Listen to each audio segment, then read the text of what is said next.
Our speaker this morning is Dr. Clifton Taulbert, and there's no better person in the world to talk to us about how character is formed within a community than Clifton. Clifton grew up in the Mississippi Delta. He was born in 1945. Everybody on the screen, I'm looking at you. You're youngsters. You don't know what that means. And I was born in 1940 in Birmingham. I don't know what that means.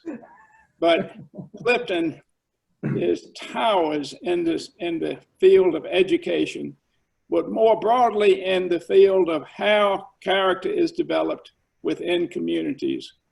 So he talks to Fortune 500 companies to try to teach the management and the senior management of those companies how character can be formed within the companies.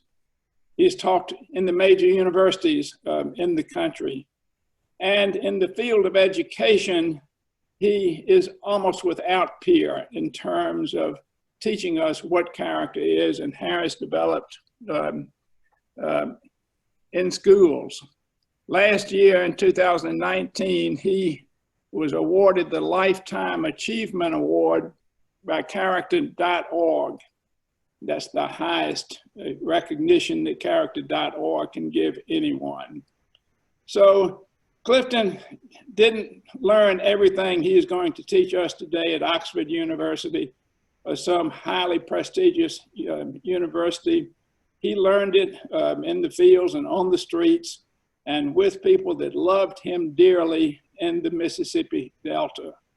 And possibly no one that is with us today would want to learn it that way.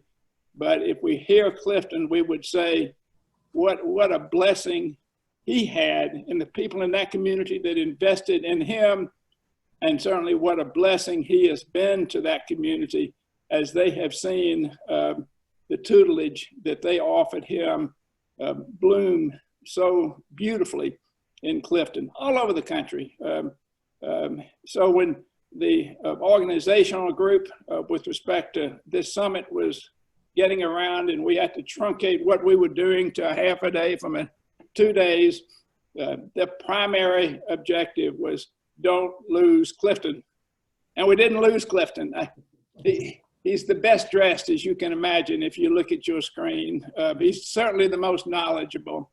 And what an enormous privilege it is to have this man who worldwide is recognized as an authority on how character is formed within a loving community.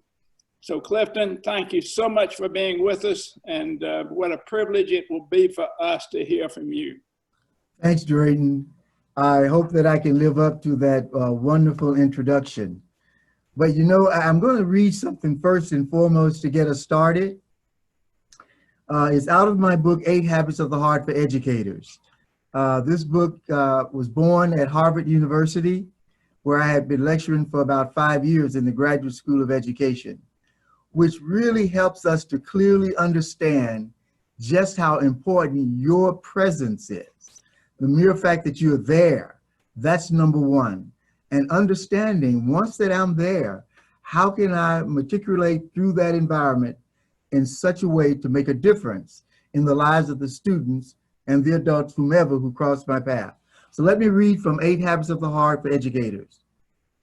It's not just that education has gotten tougher.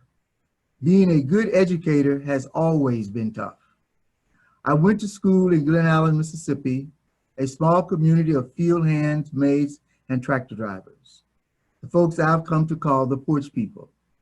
Living in the Mississippi Delta during the era of legal segregation, the teachers and the adults I met every day faced daunting challenges, but somehow they were able to look beyond the challenges and brought on by the system of separate but equal. Legal segregation lost much of its momentum within our classrooms. And this is what I want you to understand. There's outside and there's inside. In your classroom, you are the leading link. In your classroom, you're the one who set the tone for what happens there. You are the temperature. You are the gauge. And no matter what's happening on the outside, for those of you who find yourself as an educator, supporting education within the confines of your four walls, you have the ability to build community. Now, let me continue. Legal segregation lost much of its momentum within our classrooms, and it was educators who made this so, instilling within us a sense of pride. I mean, you think about it. There's math, there's science, geometry, courses galore. But think what happens when your presence also brings with it the ability to instill a sense of pride. Because it is pride in the classroom that moves that educational dice one step further, that gets us in another place of success. Just your presence being there. Our families standing on their front porches sent us out to face the future. Our teachers standing at the door of our schools welcome us inside and helped prepare us for that future. With their unselfish hearts and hands helping me along in my way, this book would not be possible. In many ways, some 40 years ago, they helped to prepare me for this day. So this day, to speak with you and to share with you what I have learned and what has been of benefit to my life, I will be eternally grateful for that. I don't take my job lightly. Being able to talk with educators around the world who have the opportunity to touch 1, 2, or 10 of the 60 million young people that are on the K-12 corridor. That is very, very impressive. So we're going to start with our slide presentation and our conversation. If you notice, I've given you a new name. I'm calling you the link. The link to student success is caring adults. Then and now. So whatever happened to me 50 years ago, those same types of things driven by unselfishness can still happen today. But unselfishness is not something we can download, nor can we go to the corner store and buy a gallon of it and take a tablespoonful every day. Unselfishness is who we are. It is our own understanding of who we can become and the impact we can have on others. So caring adults then and now truly makes the difference. Okay, let me see with my movement here. Okay, let's see. Okay, you may have to move them for me. Okay. Visionary and caring adults, the Hope Institute stands in the middle of that. Now, what are we saying? That this is foundational for success. The educators who find themselves working on the K-12 corridor, this is America at its best. Because from the K-12 corridor, we get all of our higher education, our businessmen, our political people, our educators, our teachers, our staff development people, people working in Fortune 500 companies, the bankers, every one of them, for the most part, will have passed through the K-12 corridor. They would have been touched by you and your counterparts throughout the world. So let's go to this. My first grade teacher was Miss Mary Maxey, and this is what the first grade teacher would tell us. Now keep in mind, my world in the early 1950s were the cotton fields of the Delta, picking and chopping cotton. But the educator had a visionary perspective about her, and she was able to see beyond that reality and to show us a different reality. This is what she said on a regular basis. She pointed to the starlit heavens and told us to remember that we were among the stars, that we were bright, we were gifted and shining. What do you think can happen when a student every single day is told that he or she, regardless of where they've come, that he or she is bright, they are gifted, and they are shining? Even in the daylight, when the sun's brightness overshadowed the light from the stars, she said the stars were constantly shining, and she expected no less from us. Learning was to be our constant pursuit wherever we were.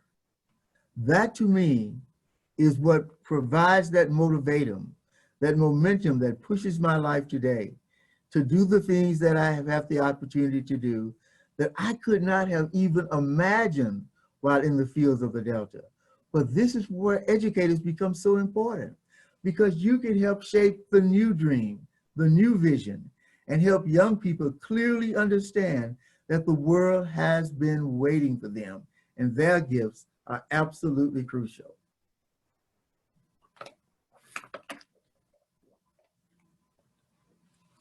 Dreams become reality because others care.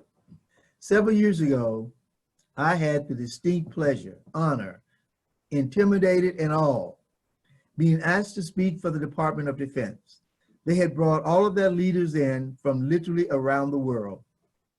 And I had to speak about diversity and the importance of it and what it meant when a person could actually and wholeheartedly embrace another person. What did that look like? And I had a picture of me when I was probably 6 years old. And I said, I am your guest today because others cared. Now, others caring is what we're going to talk about, because we are the others in the lives of so many. And when we translate our caring into incredible action, it can literally make a difference.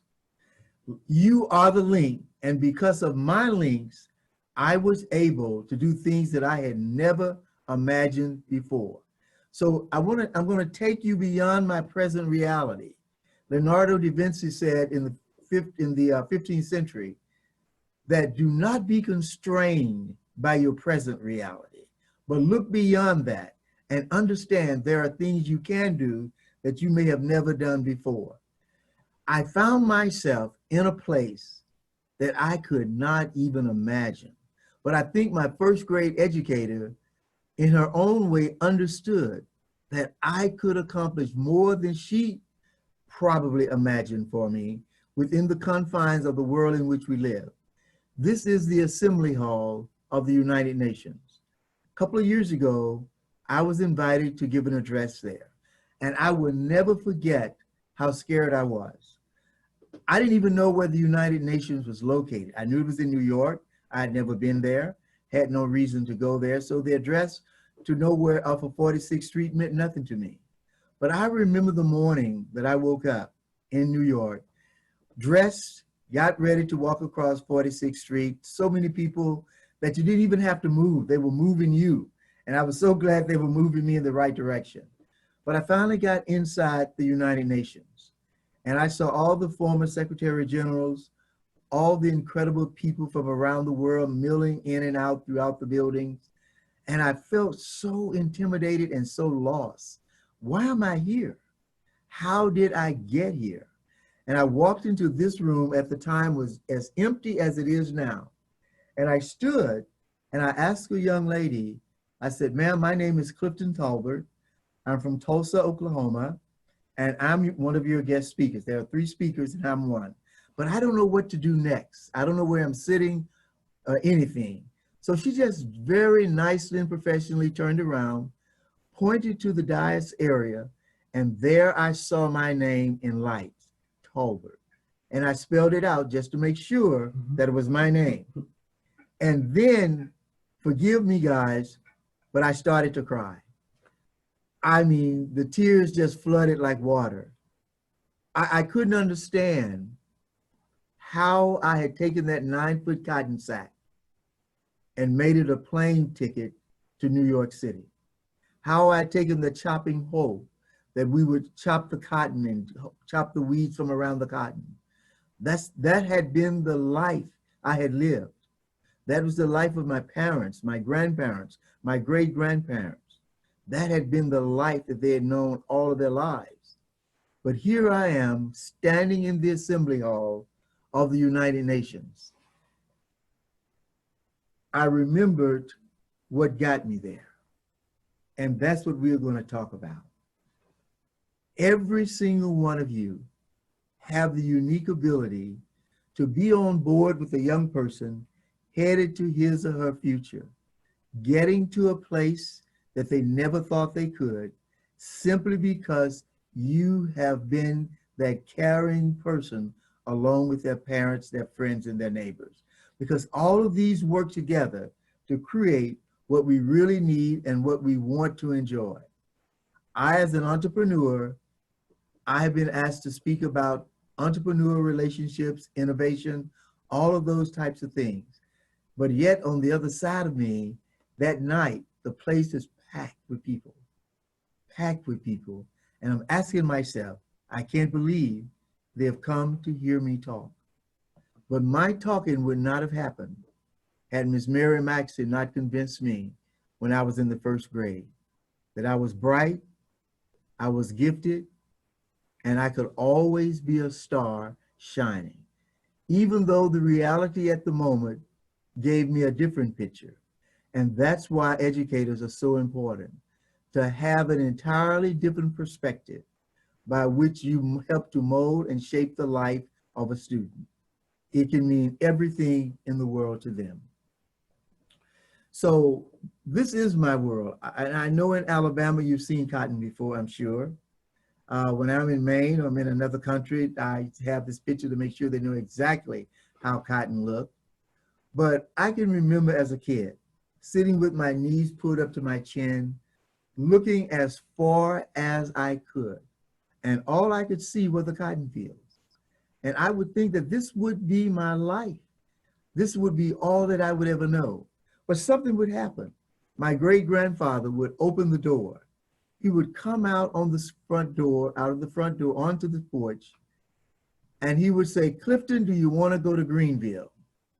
Now, Greenville, when I was growing up, Greenville, Mississippi, was called the Queen City of the Delta. It was only 26 miles from Glen Allen, but literally getting there was a major, major feat. So for my great-grandfather to change my perspective of what I was seeing, it was very important to him to show me everything that he could show me that would help me to understand that there existed another world beyond the fields of the Delta, and that I would have an opportunity to make a difference in that world. And so as a first grader, my first grade picture that you're looking at, even then, I was challenged to look beyond that reality to embrace the reality that could be. And this is what I would want for every student who crossed your path, every student to clearly understand that their future is still being made. And no matter what the challenges are, they have the ability, the gifts inside of them that can make a difference. And so community becomes important. And this particular person, former Supreme Court Justice Sandra Day O'Connor, she read my very first book, Once Upon a Time When We Were Colored, and she read The 8 Habits of the Heart.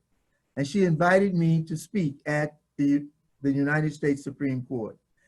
And I remember when she invited me, we were in Natchez, Mississippi.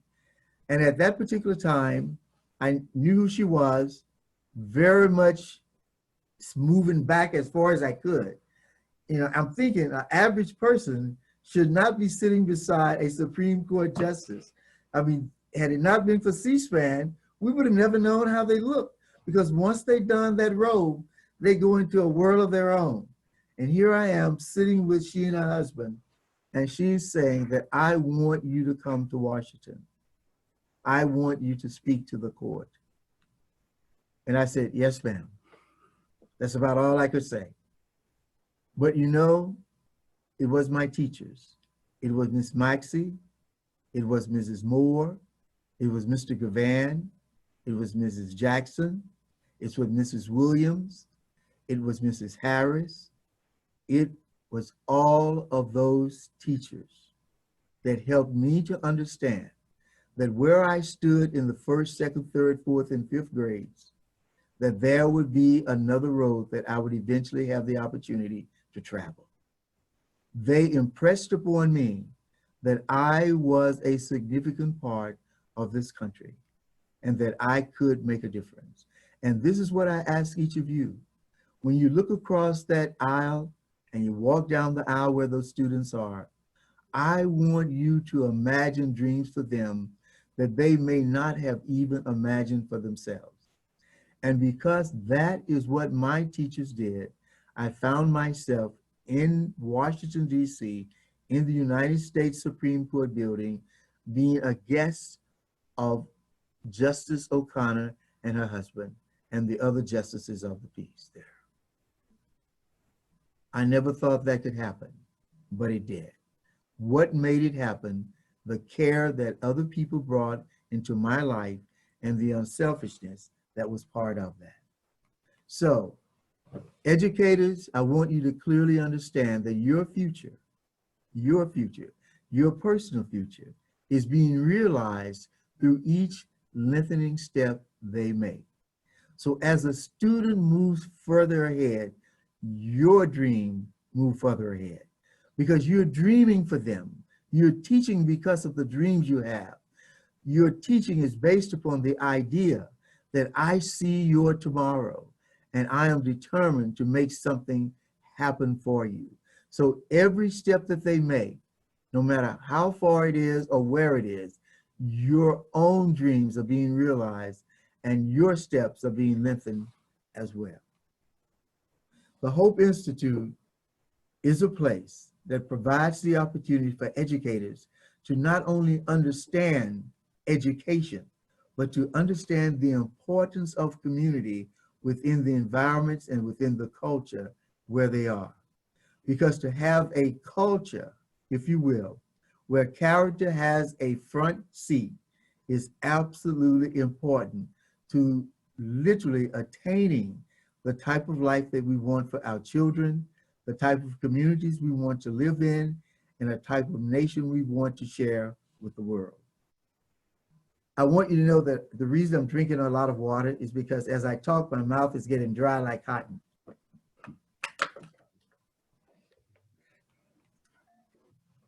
So I met with the CIO of Ford Motor Company. I'd gone up to speak at Ford. We were walking up the elevator and they had been required to read this book, which is 8 Habits of the Heart.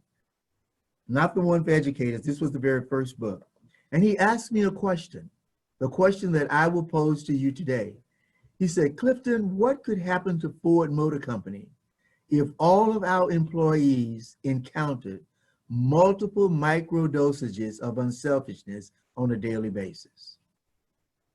He had clearly understood the importance of unselfishness, not being just the code of conduct, but actually being the conduct driver, driving the conduct within Ford Motor Company.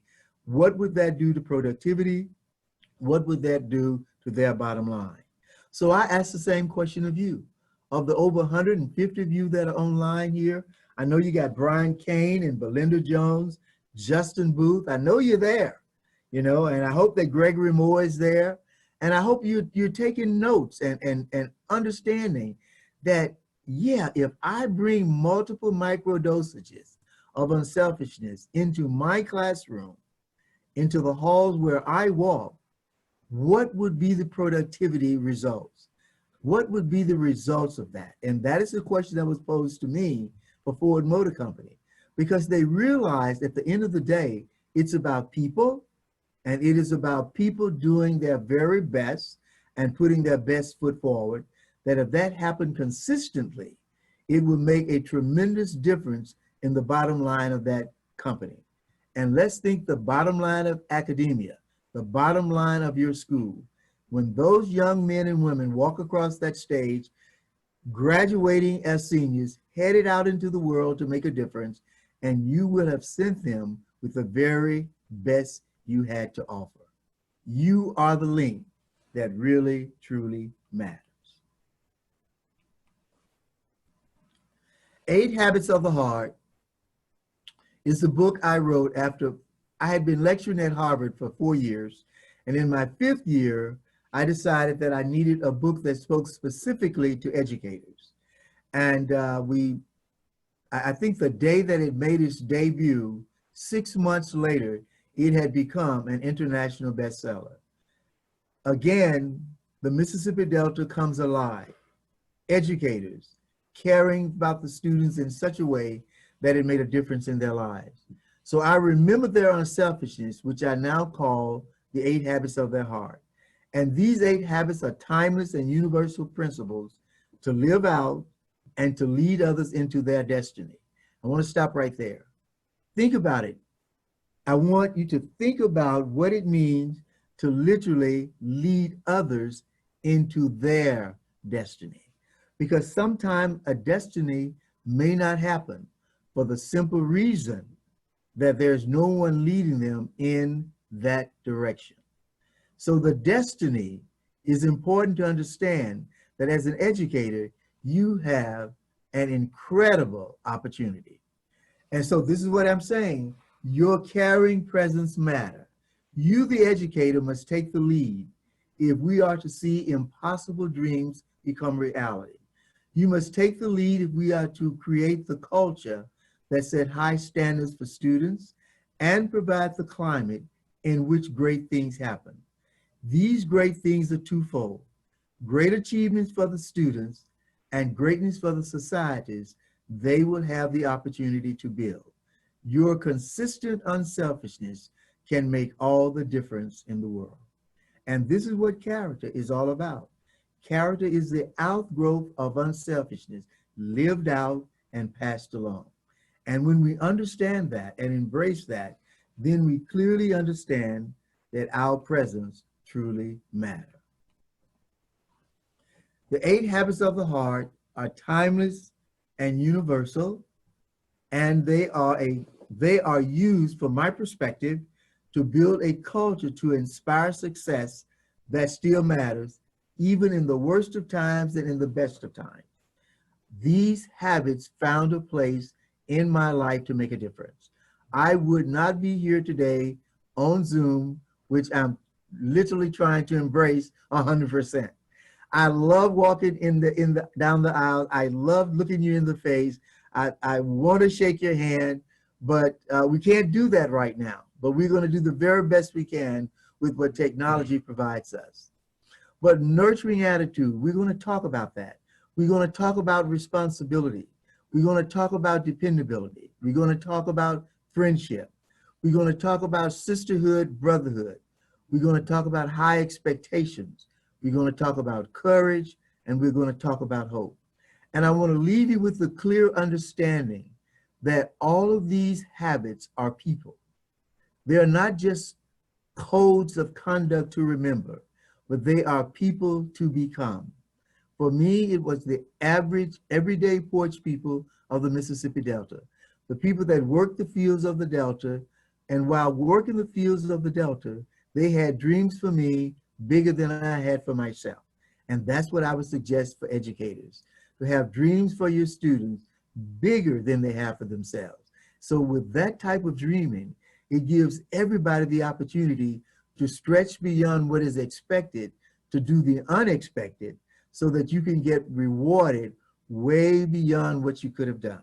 Again, Leonardo da Vinci, 500 years old, 15th century, but he would often say, ask questions, accelerate your imagination. Don't be constrained by your present reality. Look to do everything you can to make a difference in the lives of those around you. The first habit is nurturing attitude, and that is about the unselfish use of time. We all have 24/7, every one of us. And most people would say, I could do something different if I had more time. But I have bad news for you. You will never have 28/10. You're only going to have 24/7. So we're going to have to use it the best we can. Now, these are my great-grandparents, Joe and Pearl Young. They were these habits of the heart. They were nurturing attitude. And my great-grandfather would help me to understand how important it was for him to play a role in my maturation, how important it was for him to be part of my maturity. And he used his time to do that. Now, when we talk about nurturing attitude, We're talking about students who are at the core of your efforts, and getting to know them is still your best strategy for success. My great-grandparents knew me, cared about me, and that knowing drove them in the action that they would take. He would take me to Greenville in his car just to give me something else to see. Oftentimes, I would often wonder, why do we have off-site visits? Because sometimes there are students who have seen nothing but the world in which they live in. They have not seen beyond that world. And if you have not seen beyond that world, it's very difficult to understand that another world awaits you and that you can be a participant in that world. So for me to go 26 miles to see the city, my great-grandfather helped me to understand that tomorrow had a place for me. The next habit of the heart is responsibility. This is about tasking and learning together. And again, responsibility is a person. This is my great uncle Cleve. He owned the ice house in Glen Allen, Mississippi. And this is the man who taught me responsibility by being responsible, helping me to understand, Clifton, you can't be successful if you do not understand responsibility. So he would give me things to do for which I had the responsibility to make it happen. Too young to do it never occurred to him. 13 years old, he had not got the rules from the State Department or from somewhere that I was too young to be running the ice house. He just said, you run it and I'll be back. So I'm not suggesting that you walk out of your classroom and tell the student you run it until I get back.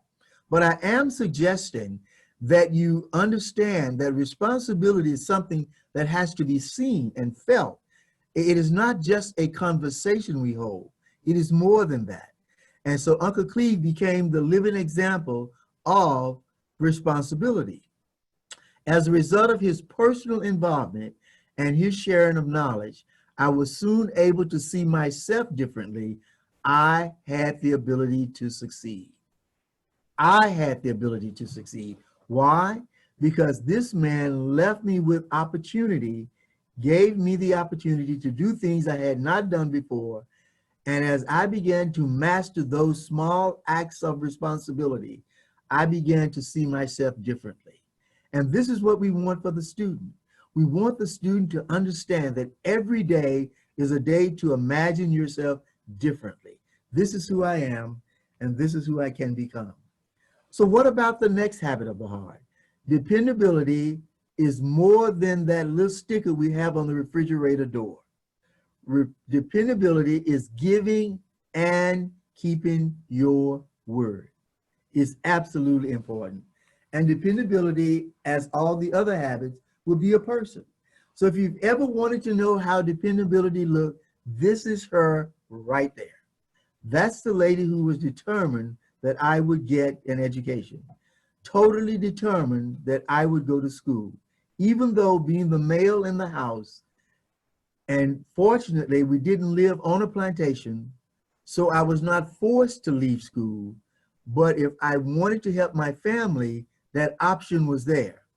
But her words were this: if we don't have money for food, that's okay. You're going to go to school. Now that meant I had to travel 100 miles round trip every single day for school. My great aunt would get up before me, stand on the front porch, and pull the strings to a 60-watt light bulb, alerting the bus driver that I was indeed going to school that day.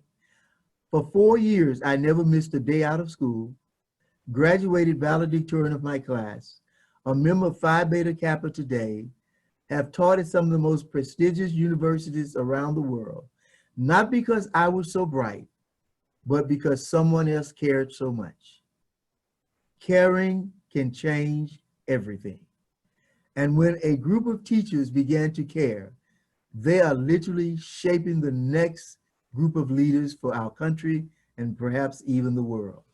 So what are we saying about dependability? It is not enough to observe what is needed to be able to articulate what is missing. Dependability requires action. It's more than a statement. It is the action that you do. It is what you say, what you do on a regular basis. So what is the next habit of the heart? Well, before that, I want all of you to understand that the idea is to turn these three habits we've discussed into actions within your own environment. For nurturing attitude, get to know your team members and make time to visit when no problems exist. Oftentimes, leadership respond to the problems, but I am saying let's respond to life, which would include the good and the bad. So when there are no problems, we want you to know, to make, to mingle, to mix, to be there. And for responsibility, involve your team members in creating a positive learning and working environment. There's something about the connectivity of working together, the inclusivity of getting more than your thoughts on the table, a combination of thoughts. Now, dependability is about keep your word. When you are unable to do so, make sure that your team is not left with the feeling of being taken for granted. Nurturing attitude, responsibility, dependability, you as the educator brings them to life by virtue of what you do, how you do it, how often you do it, and when you do it. Now let's look at the next habit of the heart. It's friendship. Friendship builds bridges that last a lifetime. I know Miss Johnny Mae Harris. That's my fourth grade teacher. And what I remember about her, Rudyard Kipling's poem, If. She said, we're gonna all learn that verbatim. And I know, I still think of that today.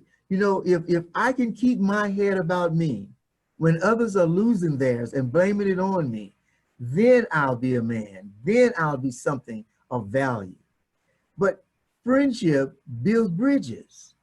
When we bring friendship as part of the process of learning, we're not saying you have to add a room onto your house and let students come and spend a weekend, but I'm talking about add room in your heart. That's the biggest house you have. And when people can find place in your heart, then all of a sudden, and a bridge is built from them to you, it makes all the difference in the world. So again, we look at friendship, it's a person. It is my first grade teacher. It's Miss Mary Maxey. That's what it is. So what are we talking about? We're talking about the educator who has the ability to transfer the knowledge that they have gained to you, but equally important is to create a culture where character matters, kindness matters, caring matters. Those are the types of things that build the bridge that will literally last a lifetime. Okay, what about sisterhood and brotherhood? Reaching beyond comfortable, stretching your table. Sisterhood and brotherhood.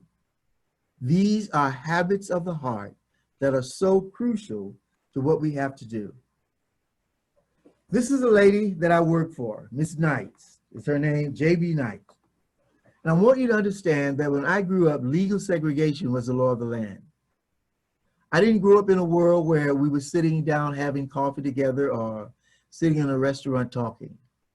I stayed on my side of the town and perhaps they stayed on theirs. And for the most part, I would be an employee. I can remember a teenage guy going to work for Mrs. Knight. The first day, she had a fig orchard in her front yard. And her job was for me to make that fig orchard, the ground, look like a carpet. She wanted no leaves on the ground. She gave me the gunny sacks and the rake. And I went about my job to do that. But something else was happening. And this is what education is all about. You have that back room of thinking, that back room of planning that can really, truly make a difference.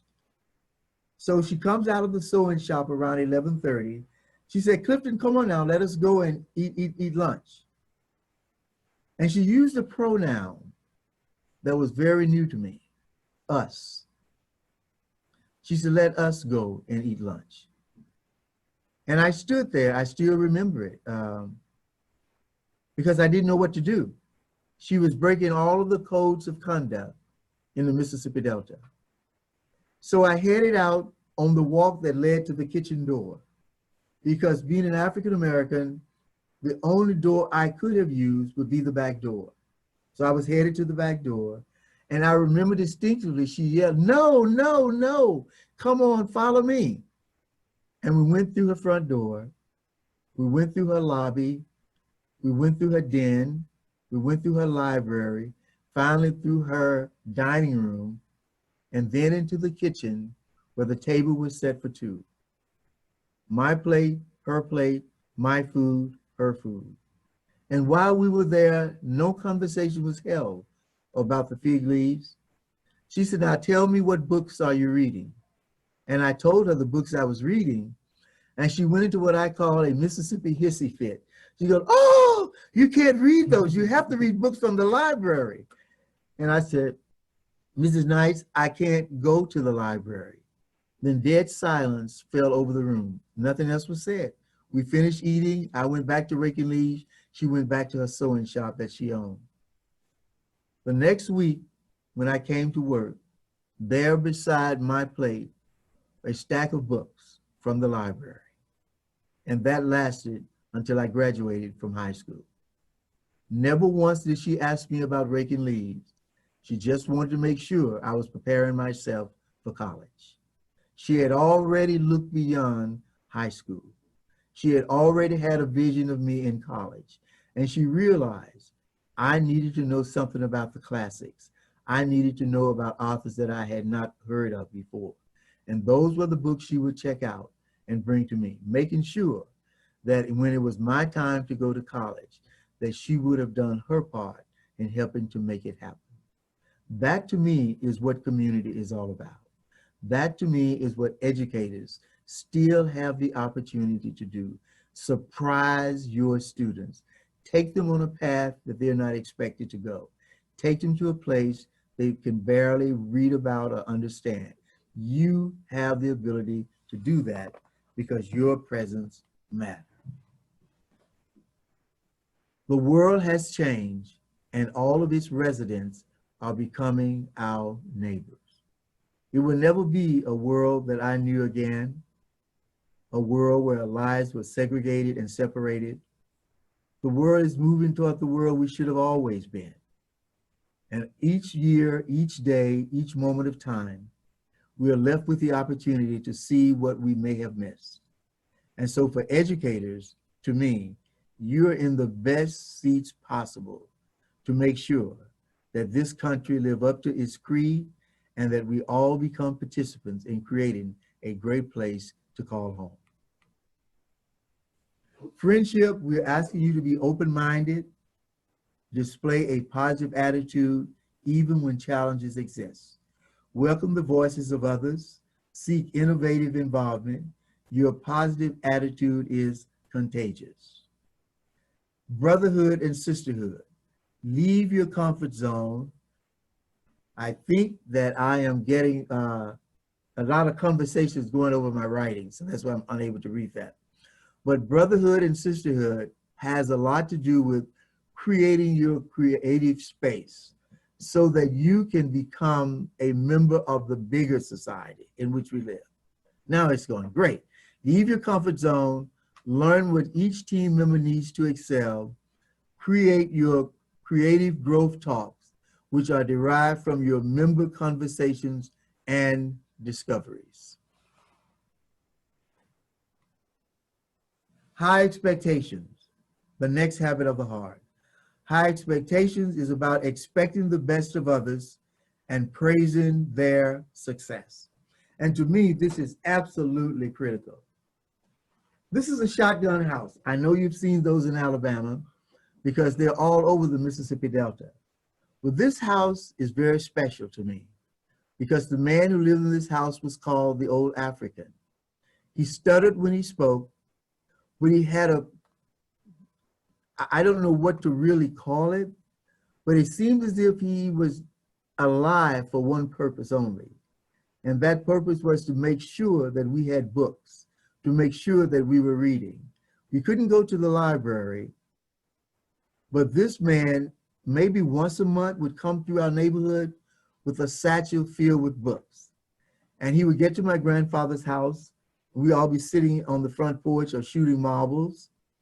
And sometime when I'm talking to younger people who've never heard of marbles before, but marbles did exist, expecting the best of others and praising their successes. So he would come, he said, hey, young, I need some water bad. And my grandfather would get him a drink of water, but then the magic would start. He would open his satchel and put out his books, in his stuttering voice, he would begin to read to us. Emily Dickinson probably says it best. There is no frigate like a book to take you to places you haven't been, the things you haven't seen, and shores you cannot even imagine. The book is just that important. And this old man would bring them into our lives. So high expectation is assuming that every student who sits in front of you will be the student that will nail it, will kick it out of the ballpark. Look at them as being totally and completely successful. Praising them for the accomplishment that they have made. Looking to them to do more than they ever anticipated. The next habit of the heart is courage. Doing what is right and speaking out for others.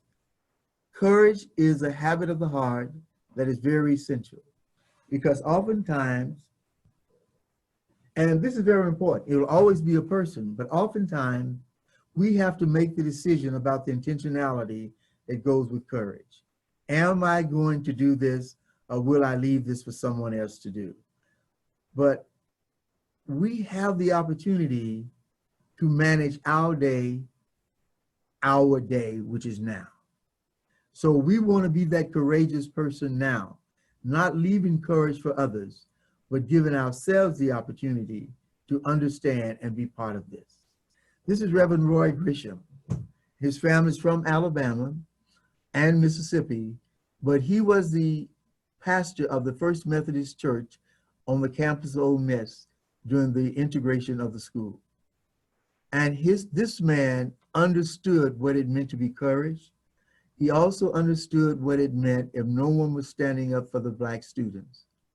And he literally laid his life and his profession on the line to make sure that the student always had a place to be out of harm's way. And today his daughter is a professor emeritus at Auburn University, and she teaches the 8 habits of the heart there. It's amazing that she followed the heart of her father. And what am I saying? We follow the hearts of others to do the things that we need to do in order to be all that we are called to be. And being involved in education at this level is absolutely critical. And we will need courage. And in the culture that you want to build, one of the characteristics of a good culture will always be that of courageous people willing to do right, even if you're the only person doing so. You just know it's the right thing to do, and you're committed to doing it. Courage is not an abstraction. It has always been a person. Courage rewards not only those who practice it, but those who witness it as well. Your show of courage reminds your students that it is still a worthy quality to possess. We can talk about courage, and rightly so, but the lessons learned best will always be the lessons lived out, the ones that we see with our eyes, hear with our ears, and the ones that we observe on our ship. Doing what is right and speaking out for others will always require courage. And when courage lives out, others will have the chance to see it and clearly understand what it means to be that courageous person. Now, the last habit of the heart is hope. Your institute, what you're all about. Going beyond what is seen, believing for tomorrow. You're not quite sure what the outcomes will be. We won't be there as every graduate leaves and walks out into the world. But somehow we're driven by this invisible characteristic called hope. That belief that everything can work out, and we will do our part to make it so. For me, hope will always be my mother, Mary. Her whole life as a maid, most of her life she was a maid, made $10 a week. She had 4 girls and 2 boys. And after 15 years of marriage, my mom was divorced and she was left to raise all of us by herself. But what I remember most is that when you are surrounded by hope, even the worst circumstances are not able to control your life. They may cause you to stumble, but you get up. They may cause you to fall, but you reach up. My mother was determined that all of her children would have a high school education. When that happened, everybody graduated either valedictorian or salutatorian. And then her next step was to get them into college. How do you get your kids into college when you don't have money? And you make it only $10 a week. Now that's the time to give up. Well, she went to Greenville, Mississippi, and she went to a white lawyer by the name of Holland O. Felt. And she borrowed the money to send my sisters to college. And all 4 went to college. All 4 graduated graduate school. And when Mr. Felt died, he left in his will that the remainder of money owed me to my estate by Mary Taulbert has been paid in full. What are we talking about? We're talking about community. We're talking about being caring. We're talking about being the best of who we are. And as a writer, I've had the opportunity to write 14 books, to share my thoughts literally around the world. But in sharing my thoughts, I've always looked at sharing not the worst of that has happened, but giving people an opportunity to clearly understand that there is a better day tomorrow, but we have to agree to make it so. And that's why the Hope Institute is so important. And that's why all of you who are listening in are so very important. Because the child that you touch, you have no earthly idea who that child will become. So you touch them all with the same degree of love, the same degree of care that you would your own. So going beyond what is seen, believing for tomorrow. All educators are futurists. You are indeed driven by your belief that you are investing knowledge for future return. Just as Ms. Maxey stood at the front door welcoming me, not just to school, but to a future of possibilities. Teachers still stand at the threshold of a diverse collection of students, welcoming them to a journey into their own potential. Educators have not changed. Thank you for still standing at the front door of our lives. You are what America is all about. High expectations. We want you to create an achievement bulletin that goes out to team members where they are praised for work beyond the expected. Leaders, encourage your team members to rally around others who have had to make hard but right decisions. Be the first to extend a hand. Encourage your team members to set high goals for themselves. Become involved in monitoring and recognizing the process. In other words, being a leader requires action. The Hope Institute is an action-oriented institute. And what you're building, the character traits that you're building, they're not just for the moment, but they're for a lifetime. When those traits are there, we can resolve to succeed and go and follow that resolution to its end result, because we have embraced the traits that would allow us to do so. And today, for me, it's been my pleasure to talk to you a bit about the 8 habits of the heart, but more importantly, to help you understand that they're transformative, absolutely transformative. So be the link that changes lives, build culture to support yours and their dreams. Intentionality and consistency matters. Because if one is not intentional and we're not consistent, then what we say is like a little water draining, it goes away, it never shows up again. But what we're talking about are life decisions that can make life better for all of those concerned. So thank you very much. And I turn it back over to Jody and her team, and I'll see what's next. Okay, thank you so much for sharing these really great nuggets of wisdom with us and just inspiring us and encouraging us. And the next part of our thing today is just to have a little question and answer time. And so I'm going to try to help moderate that. And so if you have a question or something that you would like for Clifton Taulbert to answer, if you will put it in the chat box, and I will do my best to kind of, I may not use the exact words that you would use in a question, but there may be several questions that are similar to ask.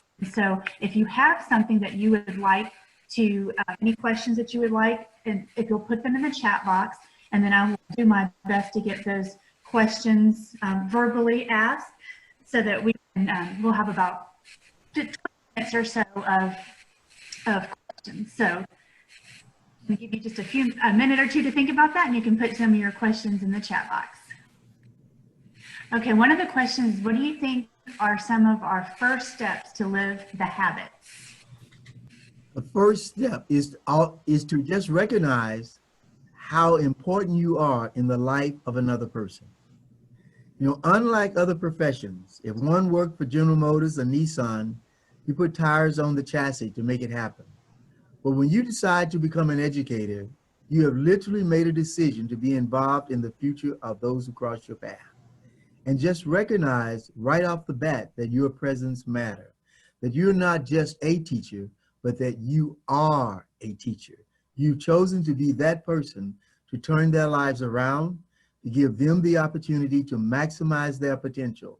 So just assuming and understanding that your presence and your delivery, all of those things come together and they really truly matter. And the student finds himself or herself as a beneficiary of the teaching that you do, but equally of the culture and the environment that you create. Another question we have is, what are some challenges for teachers in counteracting negative messages that students receive from home or the media? Okay, I heard you, but I want you to go over that one again for me. Sure, absolutely. What are some challenges for teachers in counteracting negative messages that students receive from home or the media? Okay. How do you counteract messages, negative messages that could come from home or from the media? How do you counteract that? How do I counteract that? How do you counteract that? First of all, when it's students, depending on their age, and they are bringing things from home, sometimes we do more, the moment that it happened may not be the moment that you solve it. Sometimes you write things down, what happened. You want to tell the student, but if at the moment when a person makes a negative statement, they are expecting some level of emotional confrontation or something like that sort. So sometimes it's important to write down what you would have said at that moment. And another day when things are strictly going well, you may say, oh, by the way, you remember Tuesday when we talked about that? Let's just look at that for a moment and see, what do you think if you were that person or that happened to you, how would you handle it? Sometimes you can't really solve it in the moment that it happened, but you can always have another day that you bring. You don't have to let it slip and slide away, but you have to be creative and innovative in how you bring it up on that next day.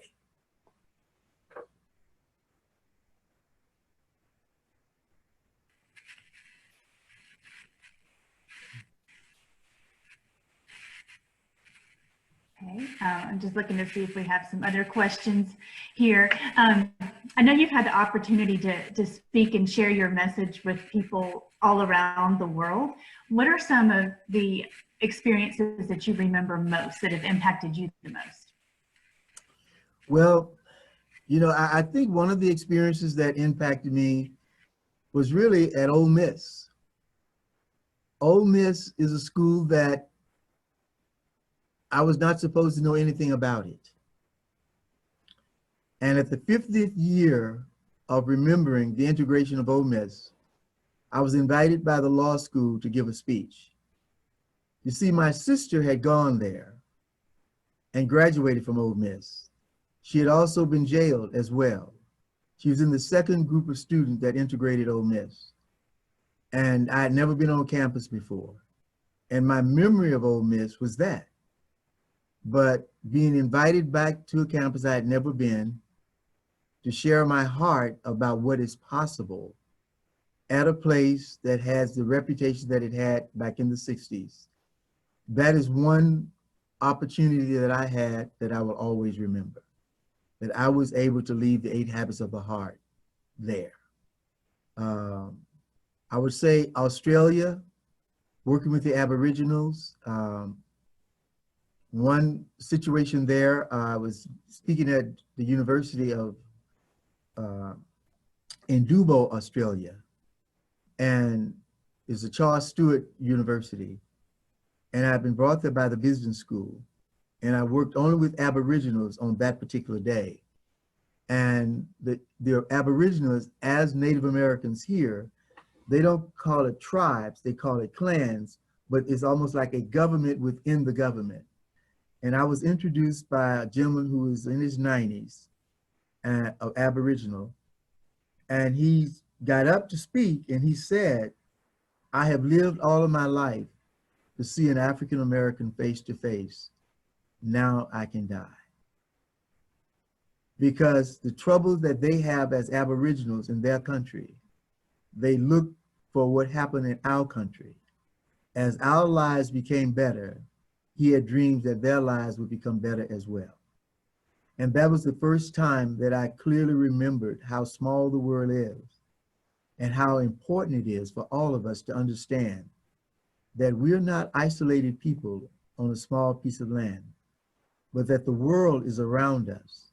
And all that we do and say, the world is taking note, and had no idea that a gentleman in Sydney, outside of Sydney, Australia, would be watching my world to have some determination as to what would happen to his world.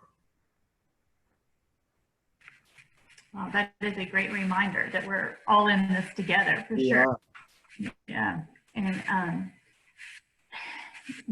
another question is, can you talk more about those times when it is not possible to keep your word?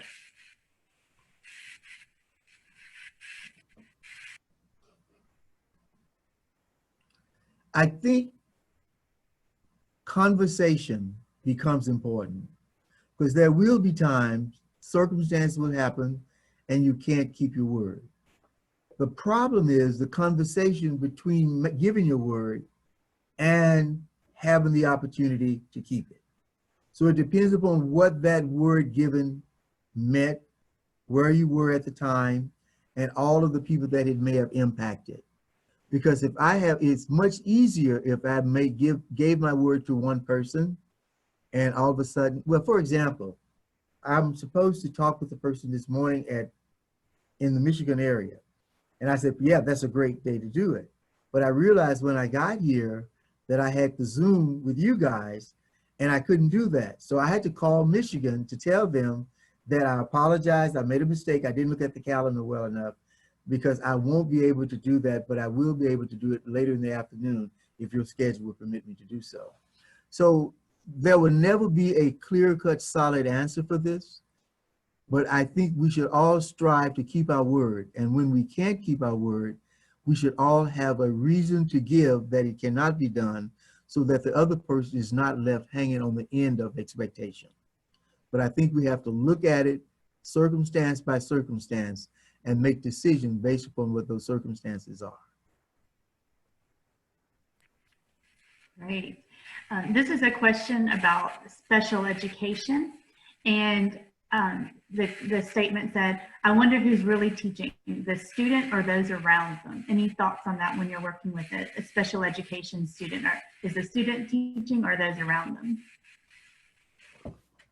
Special education. Now, hopefully I got this exactly what he or she is asking. And I haven't dealt a lot with, but I know what's about special education. I worked with the organization that have responsibilities for that. Now, if you're referencing that the total classroom, that historically those kids who had special needs, they would be educated separately. But as I understand today within the classroom, we're trying to infuse the totality of students within the classroom. Is that a right assumption? That is correct, yes. Okay. So with that being said, because the demands of the special education student needing that special touch, is that taken away from the teaching, or are we asking having to respond to the many needs of the special educating student, that presents a problem, that who's educating, the teacher or the student, because we're drawn from the plan by virtue of having to work with a particular student at that time. I would be remiss if I tried to answer that, not being an educator in the elementary and maybe even secondary schools, because I've not had to deal with that at all. But the one thing that I can say is that if we have to if I go back to my own world, when I was in school, like secondary and primary, all of the students were together in that situation. But the teachers would find a way to work with the student who needed more help than the students who needed less. So I'm not quite sure if there's a good, solid answer for that. I think a lot of that would depend upon the school, the makeup of the school, depend upon the rules and regulations that exist within the school. And if I try to guess we have 150 people listening out there, and all of you come from different schools, but Alabama probably at the higher level set the expectation and standards of how one should respond to that. And Jody hadn't told me that yet, and I can only tell you what Jody has told me. So she had to give me that answer on that one. There you go. The next question is, what would you tell a teenager who seems to have just kind of given up on any other future except what their friends or parents have experienced? They've kind of just given up and said, you know what, this is good enough for me. So what would you tell that teenager? Well, that's one of the things my son tells me. He said, Dad, you'll get in a lot of trouble. Because we go to a restaurant or go a place and a teenager is serving us, I really appreciate that. And I always ask the question, how are you doing in school? And where are you going? And Marshall would keep me on the table. Dad, that's not your business. You don't need to know that. But I came from the porch people, and they made it their business, and that's all I know. So I asked the question, but I remember distinctively, I don't know where we were coming from, my wife, myself, and our son, and there was a young man there that we were talking to, and I was asking him about school, and he was telling me something, and he had gotten to the point that he just about given up, and but I could see a little spark there. And sometimes students don't ask you to tell me that I can, but we have to look for that spark that gives us the right to do that. So with this particular student, I was telling him, oh no, what do you like? I mean, I just went all out, much to my son's chagrin, telling him, finally he said, wow. And this is what I remember. He said, well, nobody's ever talked to me like that before. And oftentimes when they get really bad, I said, how much cotton have you picked? And they said, what are you talking about? I said, good, you don't even know what I'm talking about. So your life choices are much better than mine. So let's start at where you are and let me help you understand how far you can really go. Because sometimes we look at the moment and the moment makes the decision for us. But every circumstance has the ability to go further. No student can literally be left if you can mobilize his or her mindset to understand that I will not let my present reality determine the rest of my life. And as an educator, you have to have that type of mindset within you, so that when you talk to all of your students, they get the feeling that all 30 of us are included in that nice, positive conversation. Right, that was a great example to answer that question. This next question has to do with the culture and climate of a classroom. So what advice would you give specifically a novice teacher to try to build a positive classroom community, specifically using the 8 Habits of the Heart for educators? Now, I got a very short answer for that. It's called a book. It's called 8 Habits of the Heart for Educators, because that book was literally designed to answer that question. I mean, literally, if you, this is just the hardback copy, but let me just kind of give you an idea. One of the questions is, how can you make your students feel welcome in your school? All these are answered. I mean, you go through the 8 Habits of the Heart as a novice teacher. This is what the state of Idaho made 8 Habits of the Heart reading mandatory for every teacher there. Had to go through that.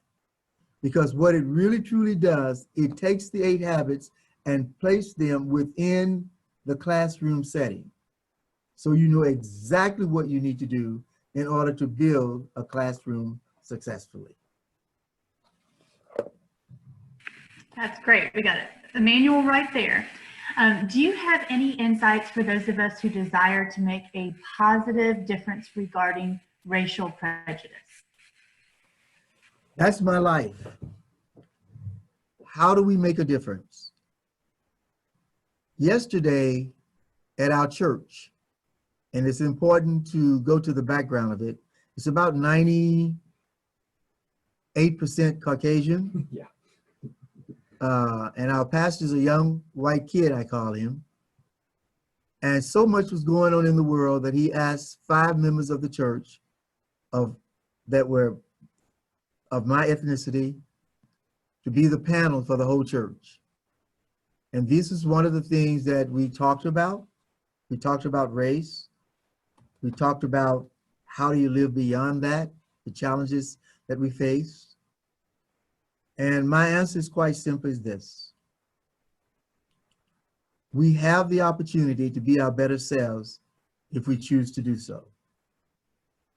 But that's a choice we have to make. We have vested so much in color rather than heart. We need to re-look at what our investment procedures are for relationships. We have to clearly understand that the Black experience would not be the white experience. There were 2 ships to consider: the ship that landed at Ellis Island and the ship that departed from Goree Island.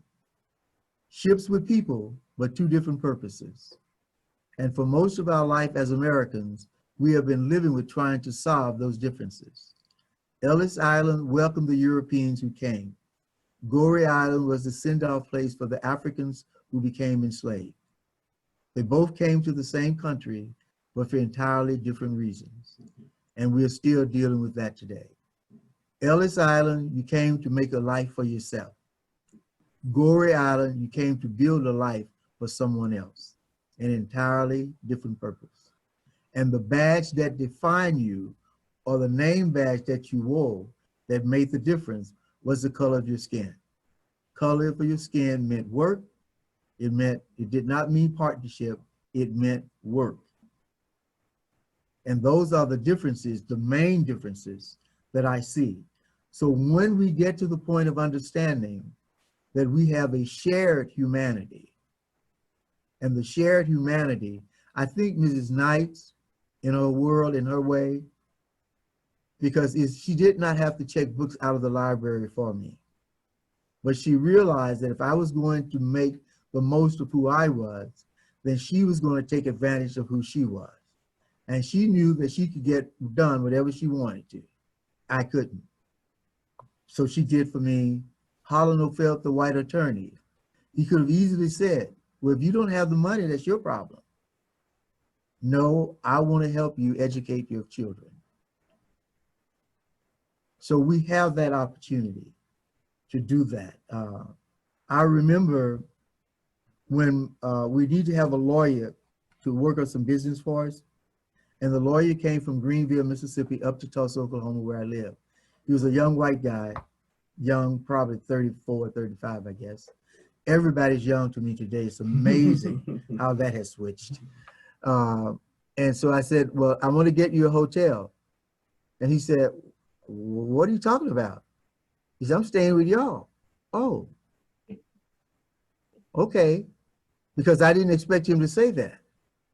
And we stayed up probably till 1 o'clock in the morning talking, because his aunt was Mrs. Knight, the lady that I rake fig leaves for. And so he said, I'm staying at your house. And we were about the same age. And my wife had cooked a Southern meal, and he ate just like he was at any other place. And that's maybe the hard thing for people. If you have not included others as your social equal, is very difficult to break bread together. And it is the breaking of bread that really, truly makes the difference. And that can be a metaphor for kindness and closeness and the characteristics of realizing that no one person is better than the other. We all have the same opportunity to help build a better lives for the 60 million kids who are on the K-12 corridor. That should be the driving force that drives us. And I will just thank Kara for doing the Q&A and being such a great moderator. But Clifton, we are blessed to have heard from you this morning. I was looking forward to face-to-face and dinner with Drayton and his offers of travel and all the things he does in that venue, and seeing all our participants face-to-face. But no one could have delivered a more powerful message to us. Your heart came through. Your story is so powerful, and your answers to the questions are greatly appreciated. So thank you so much for being with us today. Powerful reminders, and we appreciate it.